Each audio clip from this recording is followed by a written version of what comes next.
Bonjour. L'influence d'Ibn Sina sur l'Europe s'est exercée depuis la péninsule ibérique, passée sous autorité musulmane à partir du 8e siècle. C'était aussi la région où l'Église, en déroute après l'effondrement de l'Empire romain, s'était rapidement reconstituée. Dès le 7e siècle, elle y était l'un des plus grands propriétaires terriens.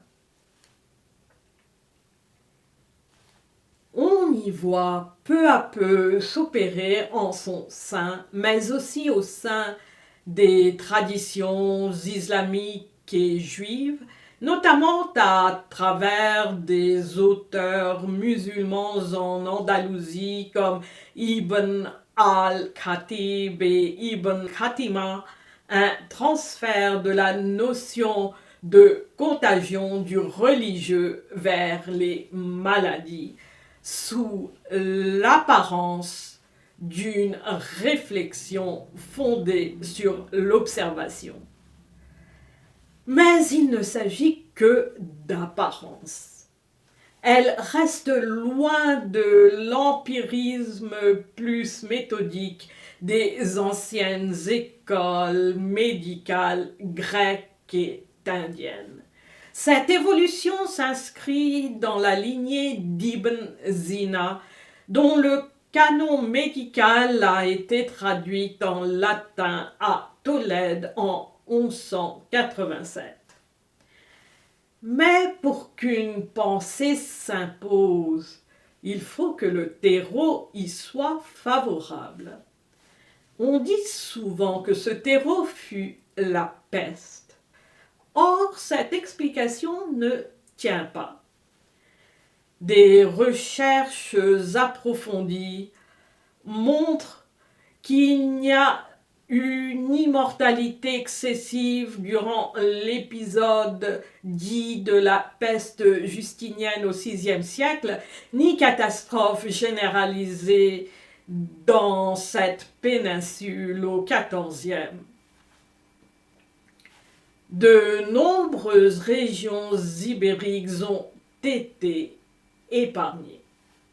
La mortalité y est restée moindre qu'ailleurs en Europe, et les chroniques portugaises des décennies suivantes sont silencieuses sur l'événement. Même l'historien Jürgen Benedetto, pourtant défenseur acharné de la thèse contagionniste, reconnaît que la peste aurait sauté de la côte aragonaise jusqu'au nord-ouest de la péninsule. Ce qui contredit toute logique de contagion. Des témoignages contemporains vont dans le même sens.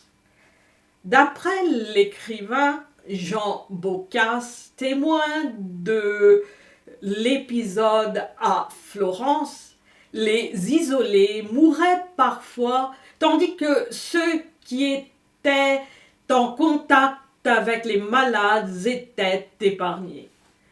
Les faits contredisent donc la notion de contagion.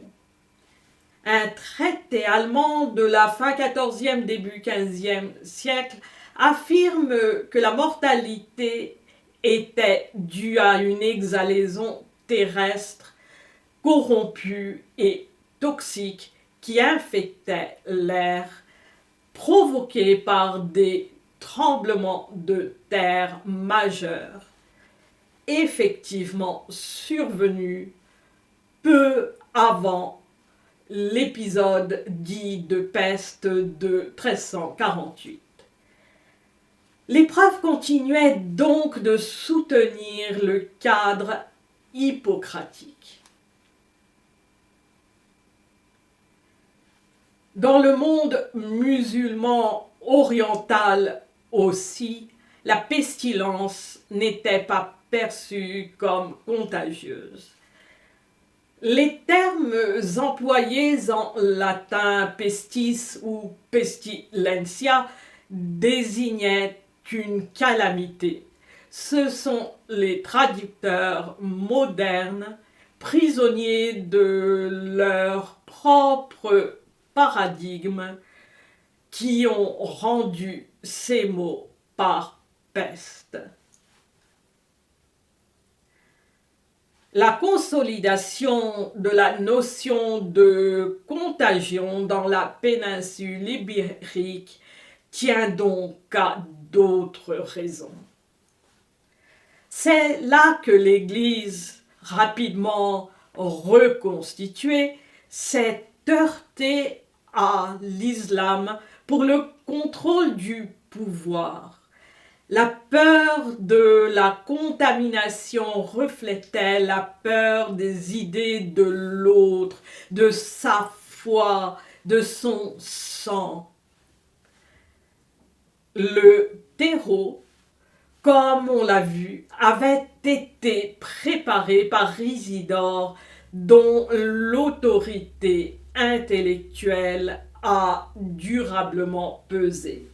Il n'était pas un simple ecclésiaste, mais l'archevêque de Séville. Il avait appliqué l'idée de contagion aux doctrines chrétiennes jugées hérétiques.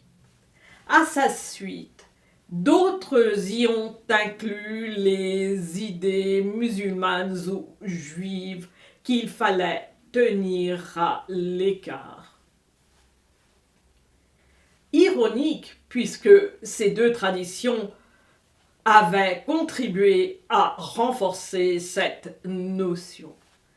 On aime souvent voir la consolidation de la notion de contagion en leur sein comme une forme de rébellion rationaliste contre le dogme religieux, mais il s'agit plutôt, ainsi que c'était le cas pour leurs opposants chrétiens, d'une utilisation du monde naturel pour le justifier.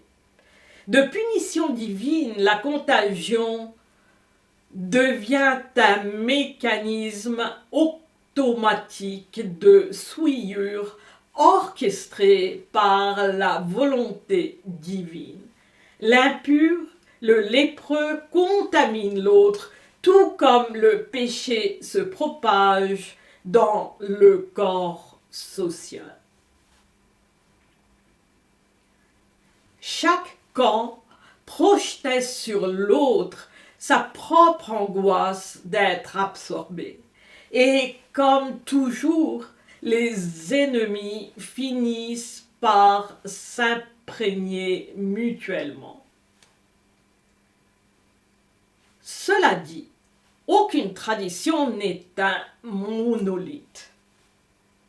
Dans chacune, ces idées ont été aussi fortement opposées.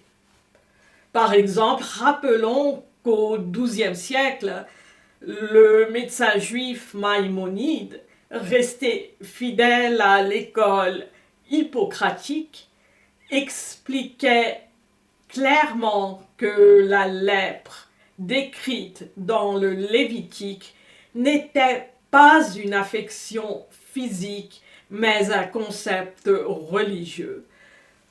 Pourquoi alors avoir suivi Ibn Sina plutôt que Maïmonide?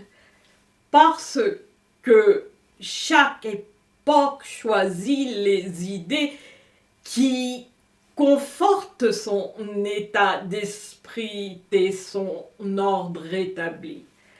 L'Europe médiévale, en choisissant la contagion, consolidait les croyances et le pouvoir de l'Église. Associer la lèpre dans le cadre duquel le transfert s'est fait à l'impureté permettait de justifier la ségrégation et la coercition.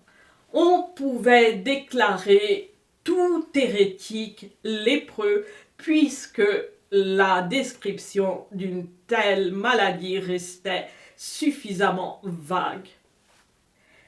Comme l'a noté l'historien Justin Stearns, la question était avant tout politique. Pour l'Église, il s'agissait d'asseoir son pouvoir face à ses rivales. Avec le déclin de l'islam occidental dès le XIIe siècle, le processus s'achevant en 1492, l'Inquisition s'est rapidement installée et la répression s'est intensifiée. Dans un tel contexte de peur et de désordre, d'effondrement d'un empire, les conditions de vie se sont dégradées. Alors, des tremblements de terre qui ont véhiculé des gaz nocifs ont achevé des populations déjà fragilisées. L'Espagne a connu une grave crise économique, non en conséquence d'une peste, mais en conséquence d'une telle situation.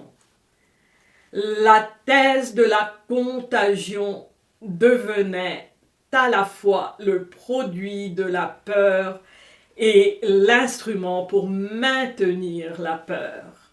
Elle servait à justifier la répression, naturellement plus forte dans les villes, dépendant tant plus sur l'importation de denrées alimentaires, toujours affectées en temps de crise.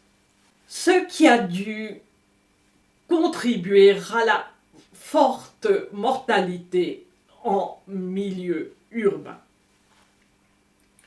Quoi qu'il en soit, l'idée de contagion s'est peu à peu répandue dans le reste de l'Europe. Les médecins juifs ont joué un rôle essentiel dans la transmission de la médecine arabe, en particulier le canon médical d'Ibn Sina à l'Europe chrétienne. À la suite de la reconquête et des persécutions, beaucoup ont émigré vers l'Est. Leurs interprétations, imprégnées d'une tradition marquée par l'idée d'épidémies moralement contagieuses comme punition juridique divine, ont contribué à ancrer l'idée d'un isolement prescrit pour une période de 7 à 14 jours dans le Lévitique pour les lépreux. Or, Raguse, dans une Europe fortement antisémite, dans laquelle les Juifs étaient souvent accusés d'être la cause de l'épisode dit de peste, leur offrait un refuge.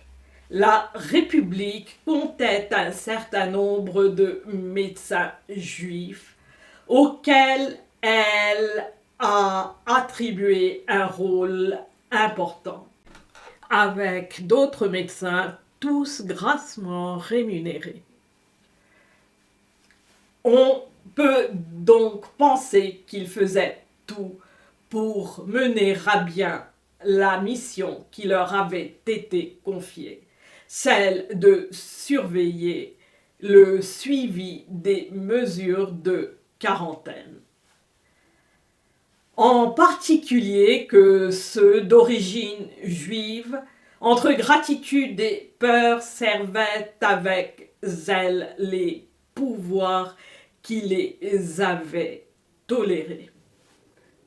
Pour la première fois, 3 traditions, juive, chrétienne et musulmane, se rejoignaient pour enfanter un dispositif politique nouveau, la gestion sanitaire des populations. En 1390, Ragus fondait un bureau de santé composé de son élite dirigeante pour la prendre en main. Une première. Notons que les mesures de quarantaine avaient été avalisées par des médecins.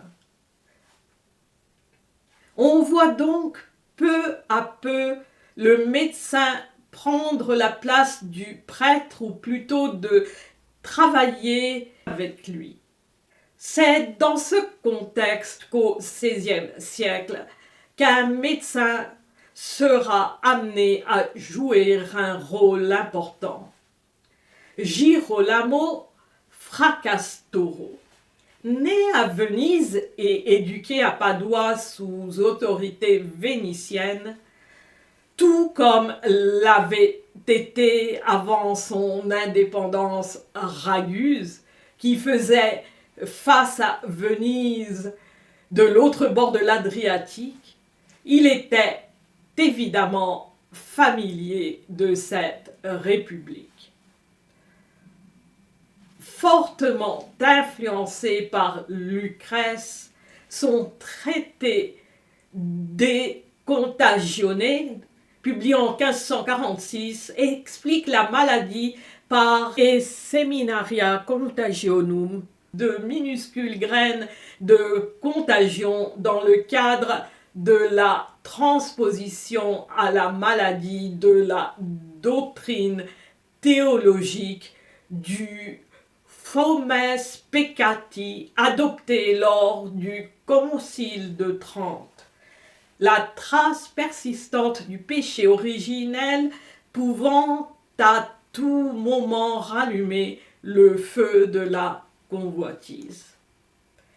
Ami du pape Paul III, il avait participé en tant que médecin à ce concile, qui était l'effort de la contre-réforme pour réaffirmer l'orthodoxie et reprendre le contrôle après le schisme créé par le nouveau protestantisme et en particulier son autorité morale. La maladie devenait donc la matérialisation du péché. Fracastoro, avec son autorité de médecin, tout comme Ibn Sina avant lui, en apparence, naturalisait le mal. En réalité, il prolongeait la logique morale du religieux. Il a ainsi offert à l'Église un nouveau langage pour légitimer la séparation, l'obéissance et la peur de l'impur. Sa théorie ne menaçait en rien la doctrine. Elle l'a consolidée en donnant au contrôle moral et politique une justification présumée scientifique, à une époque où la pensée scientifique commençait tout juste à percer en Europe. Ce qui montre que la pseudoscience a, dès le début, empiété sur la science. La science de Fracastoro était ainsi une théologie politique déguisée, tout en paraissant moderne et empirique, alors que l'observation reste superficielle. La pureté l'autorité devenait synonyme d'ordre et la maladie de désobéissance. La justification d'un nouvel ordre sanitaire et moral était désormais en place en Europe. À la suite de Raguse, la quarantaine est entrée dans les mœurs et l'hygiène est devenue de plus en plus une affaire d'État surveillée, isolée. Tout était permis pour cela. Sous l'alibi d'une idée de contagion sans base empirique, un contrôle de la société à sa racine, à l'individu même, a été instauré, permettant d'autant mieux la répression de toute velléité de révolte.